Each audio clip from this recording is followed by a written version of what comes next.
اعوذ باللہ من الشیطان اللعین الرجیم بسم اللہ الرحمن الرحیم۔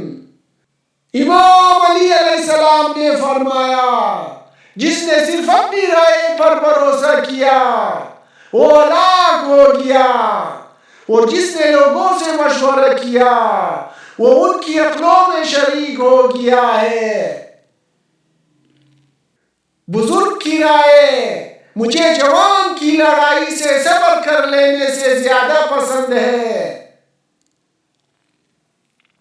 جسے اپنی ہی رائے پسند ہوگی وہ گمراہ ہو جائے گا، اور جو اپنی ہی علم کو کافی سمجھے گا وہ ٹھوکر کھا جائے گا۔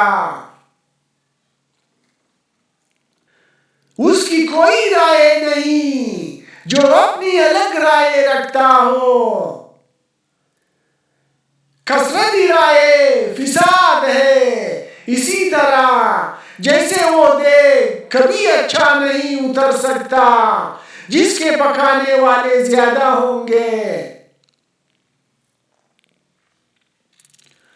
عاقل کی پہلی رائے جاہل کی سب سے آخری رائے ہوتی ہے۔ جسے اپنی رائے بہت اچھی لگتی ہے اس پر اس کے دشمن غالب آ جاتے ہیں۔ تدبیر رائے کے ذریعے اور رائے فکر کے ذریعے ہوتی ہے۔ دوسروں کی رائے کو ایسے نکالو جیسے آبپاشی کے لیے پانی نکالتے ہو، نتیجہ بہترین و محکم رائے پیدا ہوگی۔ آدمی کی رائے اس کی عقل کی میزان ہوتی ہے۔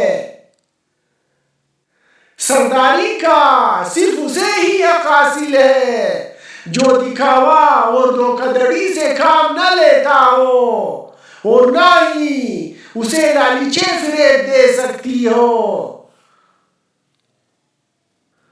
جو نرمی اختیار کرتا ہے وہ سردار ہو جاتا ہے، اور جو سردار ہو جاتا ہے وہ فائدے میں رہتا ہے۔ جو لوگوں کی جہالت کے مقابل اپنے آپ کو صبر کی عادت ڈال لیتا ہے اس کے اندر سیاسی بننے کی صلاحیت ہوتی ہے۔ حبی ریاست اللہ کی محبت سے دور کر دیتی ہے۔ جو سیاسی امور میں کوتاہی کرتا ہے وہ ریاست کے سامنے کوتاہ ہو جاتا ہے۔ جس کی سیاست اچھی ہوگی اس کی ریاست باقی رہے گی۔ آپ علیہ السلام نے ایک آدمی سے کہا، تم کیسے ہو؟ تو اس نے جواب دیا، اللہ سے امید بھی لگائے ہوں اور ڈرتا بھی ہوں۔